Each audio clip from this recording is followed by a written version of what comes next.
Hi, everybody. Welcome back. We're on step two, preparing for a competition.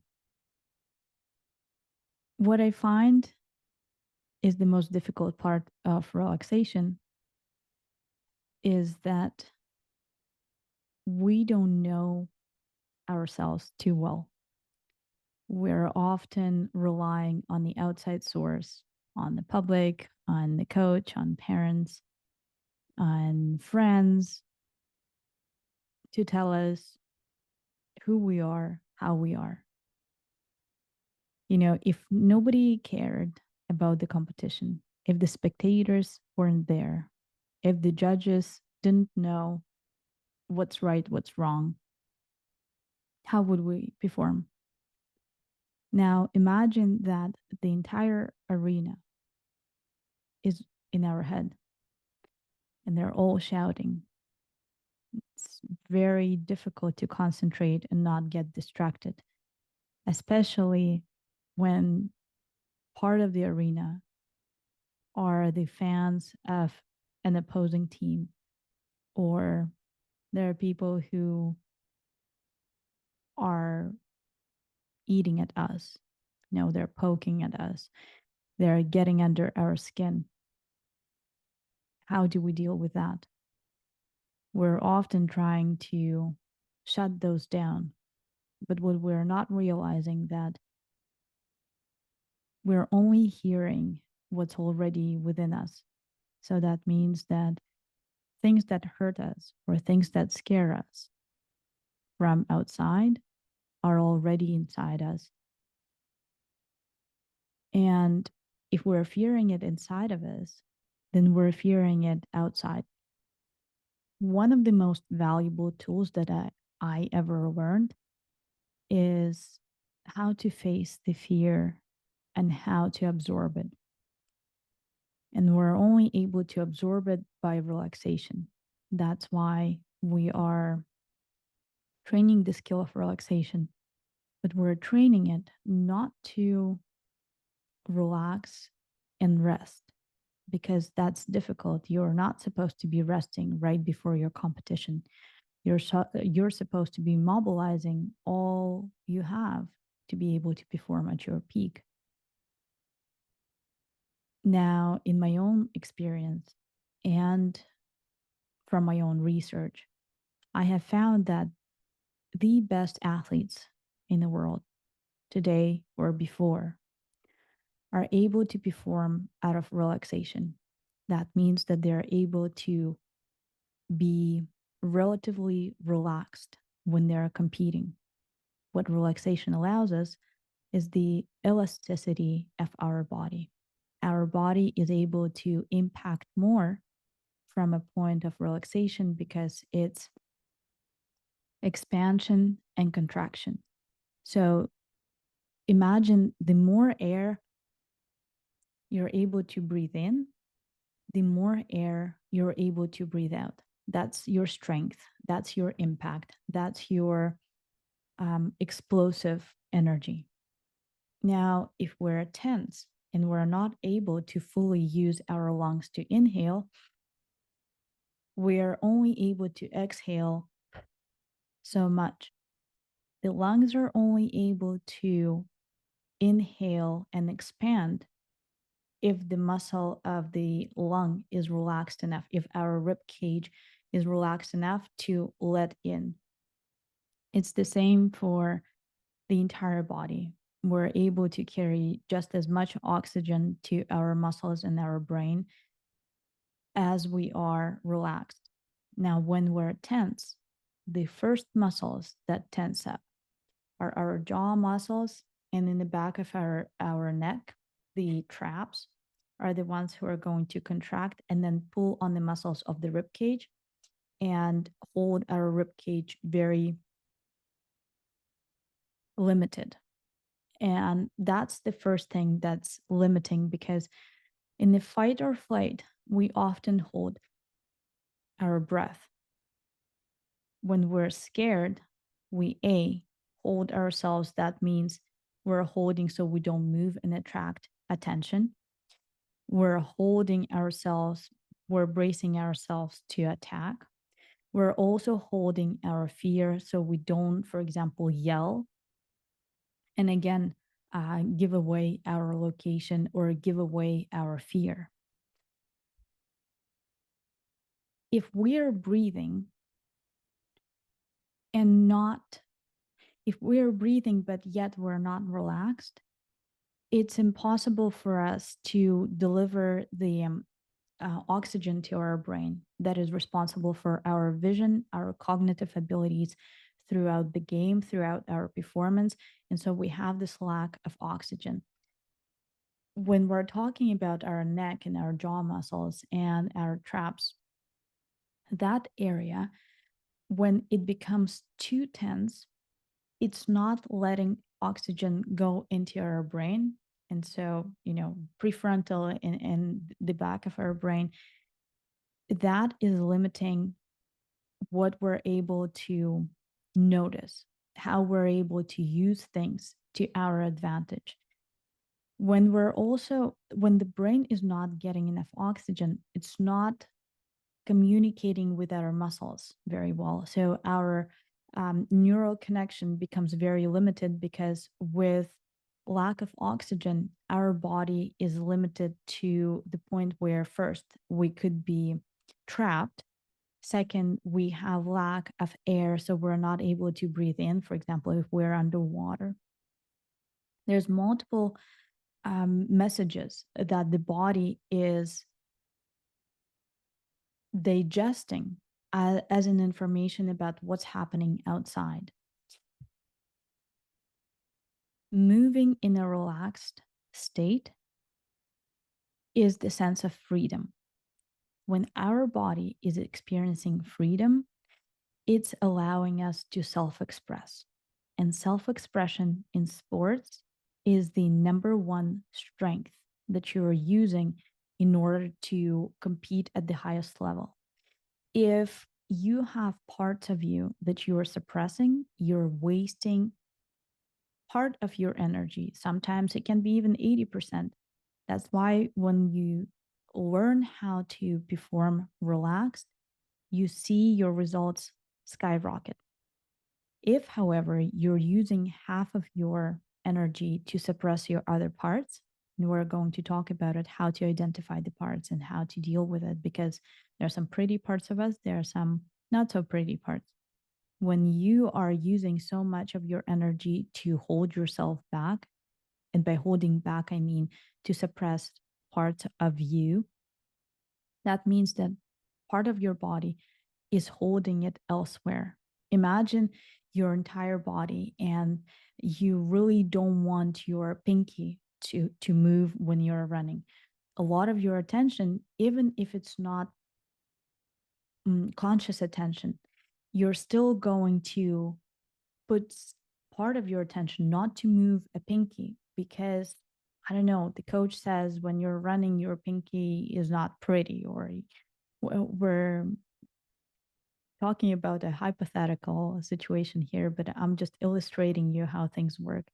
Or when you want your knee to move a certain way, you're focusing a lot of your attention on the knee, but then the rest of your body is really kind of having to adjust to be able to satisfy your demand for the knee to move a certain way. So then we're not having a whole body performing the way it needs to. We're having only one knee performing, and then the entire body adjusting to support the performance of one knee. So now we're going to learn about ourselves. And what's important is to keep a journal, even if it's just a mental journal, about how you're feeling when you're about to relax. Because a lot of athletes, especially right before the competition, they do not allow themselves to relax. They are afraid of relaxing because sometimes they feel that they won't be able to collect themselves and perform. Some think that if they relax, something terrible is going to happen. Then there are people around us that don't promote relaxation. So, for example, if it's a very controlling coach or a very, very authoritative parent, when they are in our presence, we're not able to relax because there is a stereotype or there is some kind of form or some kind of image that you have to fulfill. And if you're stepping outside of that image, whether it's parental or a coach's image, then we're going outside of the perfect. And if the culture where you're performing and training and living is designed to be perfect and not natural, because a lot of the times our natural state is not perfect, but our natural state is the most powerful. What happens is that the mind, the psyche is so focused on the perfect that it has to kind of chop the rest of the self away to fit into that perfect form, perfect behavior, perfect performance, perfect attitude. It doesn't allow, the environment does not allow for self expression, whichever that expression is.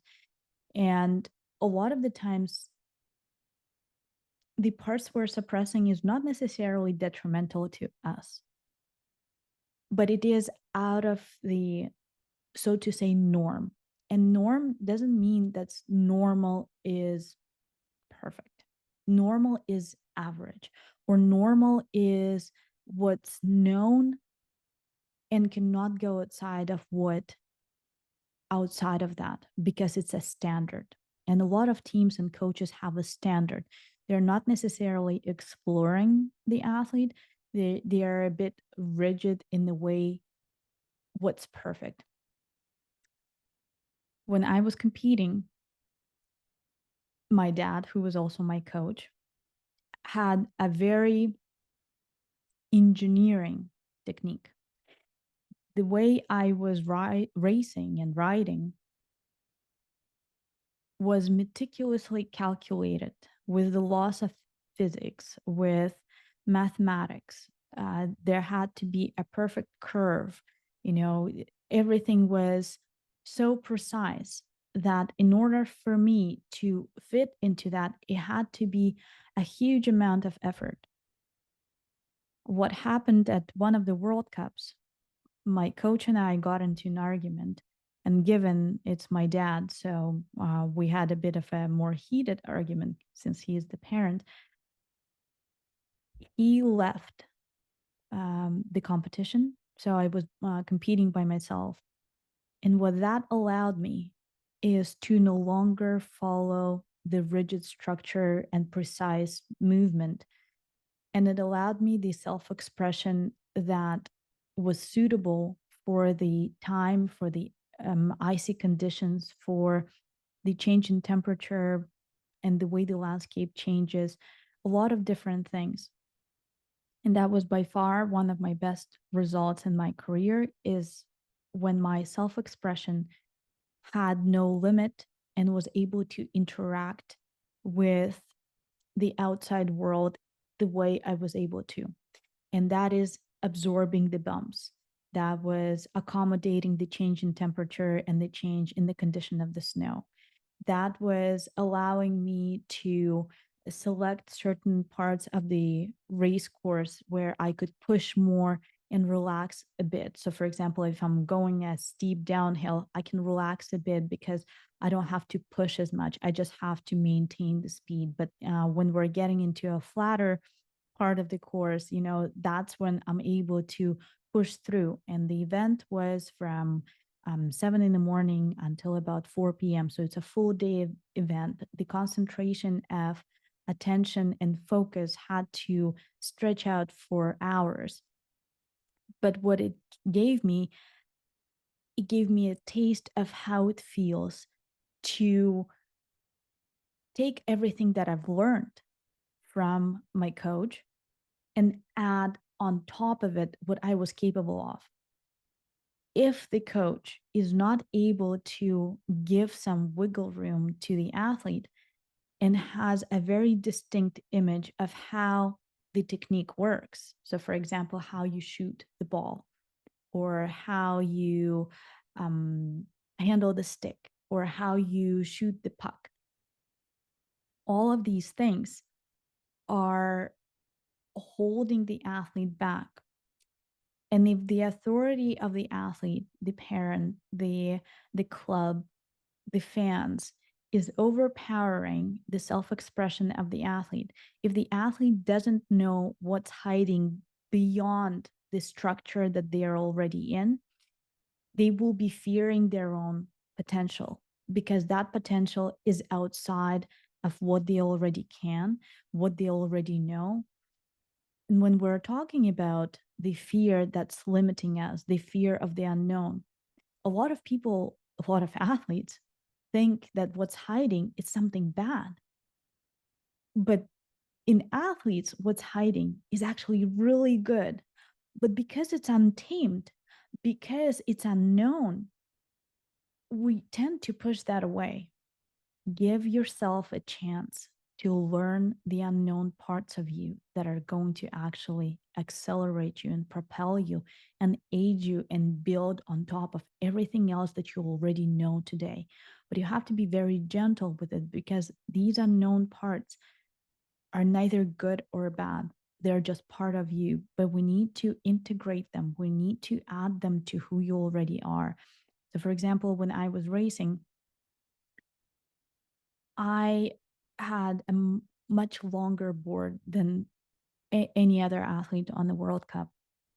But I used that because I was also a shorter and a lighter athlete than the other female athletes were.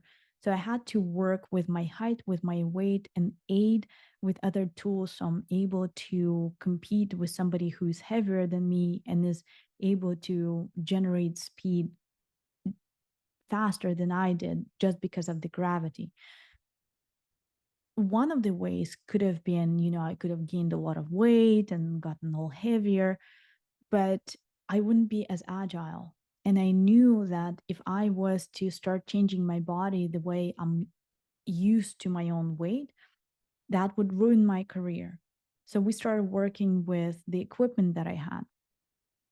Now, some race courses were different landscape. And so um, to control a longer board on a steep hill is much more difficult than controlling a shorter board. For me, I couldn't use the technique of other girls, for example, who have been on the World Cup for ages now and kind of see, okay, well, they are successful and I should be copying their skill. I should be copying their technique and I will be successful.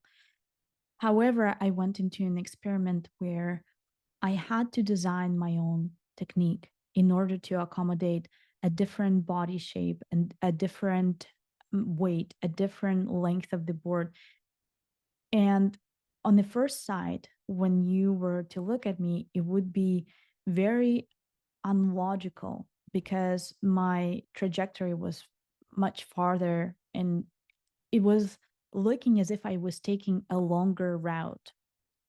However, what it allowed me is to maintain my speed and gain momentum on the flatter part to accelerate. If I didn't understand that and I was measuring myself by the way the other girls were riding, I think that I was losing. I think that I was behind. I think that I'm doing something wrong. But because I focused on myself solely and I was focusing on the way it felt like I was in control. It felt like my body was comfortable with the speed and the movement. And you have to imagine that when you come out and you look very differently or you perform very differently, it stands out. And when something stands out, all eyes are on you because people don't know what to expect. A lot of people who are more anxious will feel threatened by something that's outside. So imagine a coach that is very anxious and very controlling. And controlling people are anxious people, even though they're not showing it.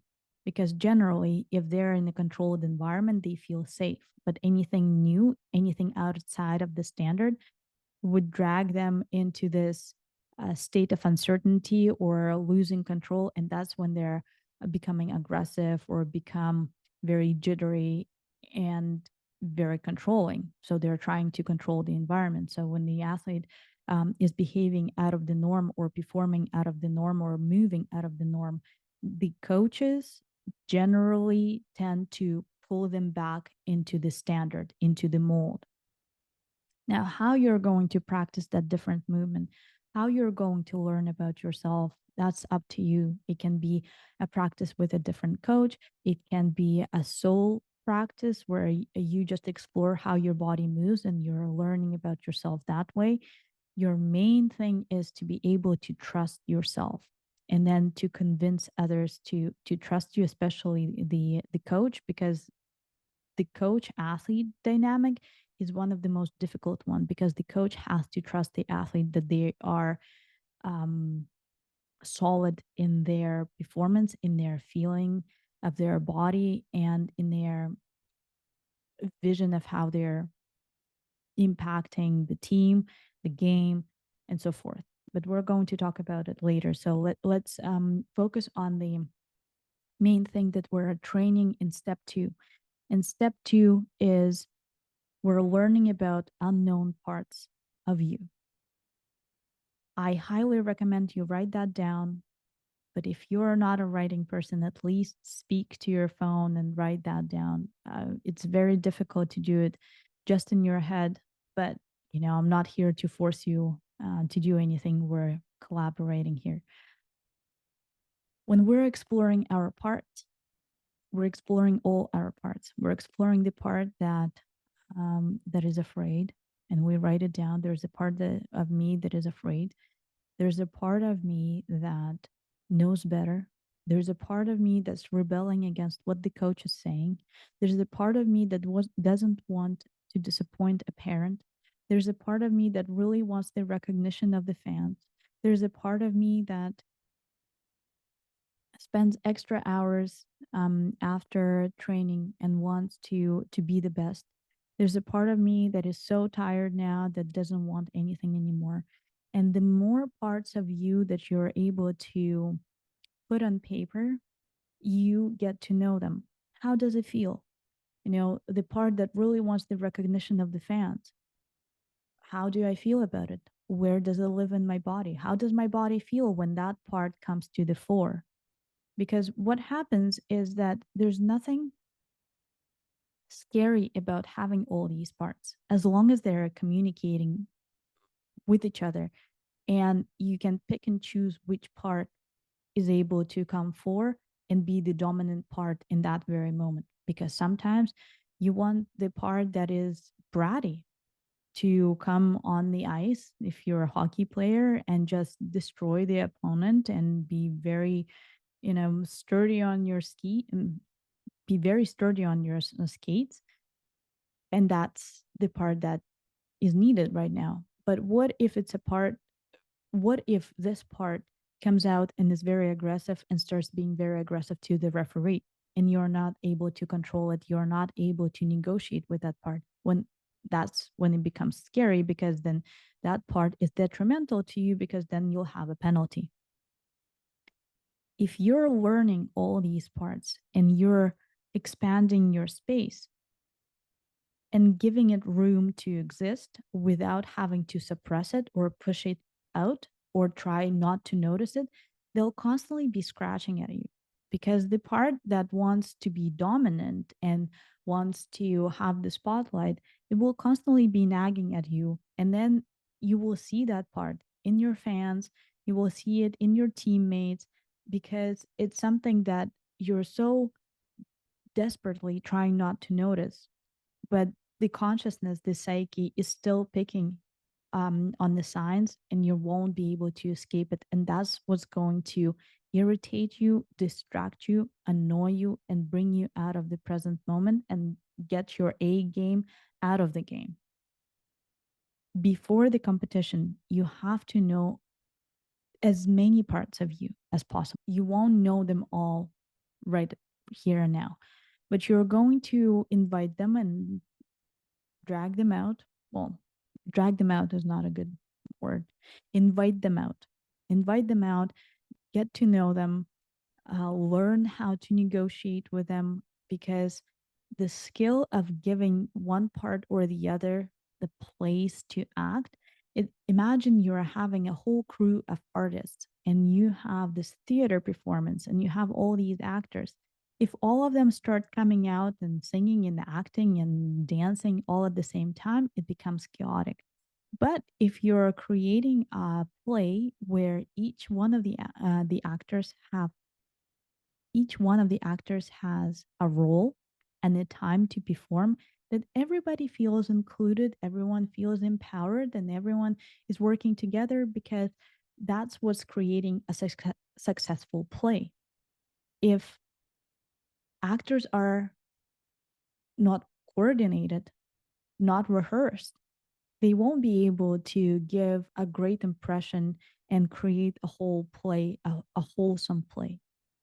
So when we are looking at the parts of you, we're making you whole, because the gap is there where you're trying to suppress something, and you're avoiding to see something, even if it's part of yourself.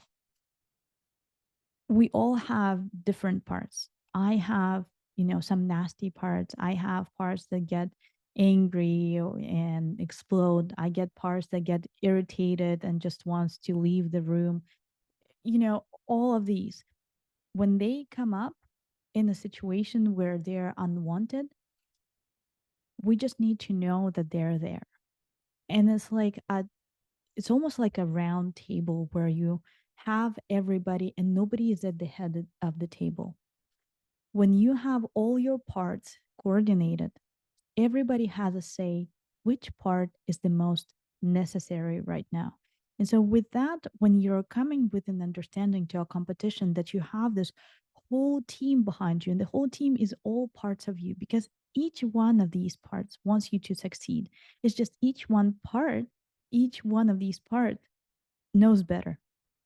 The good part says, oh my gosh, fight or flight, you got to be good, because that, experience proves that being good boy or good boy, a good girl, provides survival. And then there's the other part that is very aggressive and says, hey, look, good boys and good girls don't win competitions. Let's attack them. And then you have this inner conflict. And if you're choosing one, you're suppressing the other. But if you're choosing both of them at the same time, knowing that that's what's existing within you, you can say, you know what, I think that the aggressive part is going to give me more results today. Or, there's also this part, the good boy, good girl part. Then when you got warning on the field, then you're playing the good part with the referee and you're saying, oh, yes, you're right. I apologize. And then you actually stay on the field. Guess what? You just played your cards well, because in the end, you want to stay in the game, correct? Because otherwise you're not really playing. So in this case, two parts were able to interact with each other and were able to benefit you. So the more parts of yourself you're able to gather within yourself, the bigger you become. So imagine right now you're probably thinking, well, I'm the athlete. Okay, there's one part of you that's the athlete, and you're like, okay, well, I'm breathing. Well, imagine you're discovering 100 more athletes. How many more lungs are you discovering that are inhaling the air and are able to impact and exhale? So there's your 100x, there's your 10x. When you're discovering all these parts and you're able to hold them all at the same time without pushing one or the other out, you're able to hold all that energy and giving the impact, because you're no longer trying to withhold, I don't know, 20 parts of you saying, oh, these are not pretty, this one swears, that's not pretty, this one cries, that's not pretty, this one is angry, neither one of them are pretty, so I'm going to use, three of my parts that are going to hold the three of the other parts. So six parts of you are already out of the game because they are battling each other. That's the inner conflict. So by just doing that, you're already taking out six people out of your team. But if you were able to relax and actually get to know them, because relaxation promotes the expansion of space. If you're able to relax and let all these people in, it's like you had a room that could only fit 4 people, and then you moved to a different house, and now this room is able to fit 50 people. Now they're able to come in and comfortably move around and interact. So you're creating space for yourself more. And once you've created more space for yourself, you're creating more space to invite different coaches, different support teams, more fans, sponsorships, agents. So you're expanding your space where you're able to interact with more people because you're able to interact with these parts within yourself internally. And that's what's promoting more relaxation, because then you're able to rely on other people, trusting them because you're trusting yourself. So the trust really comes from yourself first, because you're trusting the parts of you that they know when to come out and what to do at their prescribed time and situation. And so do people who have your back in your outer world, be it parents, coaches, physiotherapists, psychologists, fans, agents, clubs. So we're now working in expanding your air, your lungs. The more air you're able to breathe in, the more air you're able to breathe out, the more you're able to relax. You know, the rib cage goes out and contracts. The amplitude between expansion and contraction is going to allow you bigger impact. And that's what we're trying to do with relaxation and movement. Start moving, just moving, not even performing yet. In a state of relaxation, we already learned the trick with the skin. We already learned just feeling parts of our body. And when we are relaxed, and remember the jaws, the back of your neck, and in between your shoulder blades, when that relaxes, when you're able to fully breathe in, how you're able to move, what comes out of you, allow your body to just freely move. Go into the forest, go into a field where nobody's watching, because we're trying to collect everything within yourself and hold as much attention within versus without. Learn about your body, learn about how certain parts of you impact the movement. So, for example, when the good boy or good girl comes out, how does your body move? And maybe even film yourself, because the language of your body is going to show you a lot about yourself, and see if you're able to pinpoint on the video how your body language changed when different parts of you come out.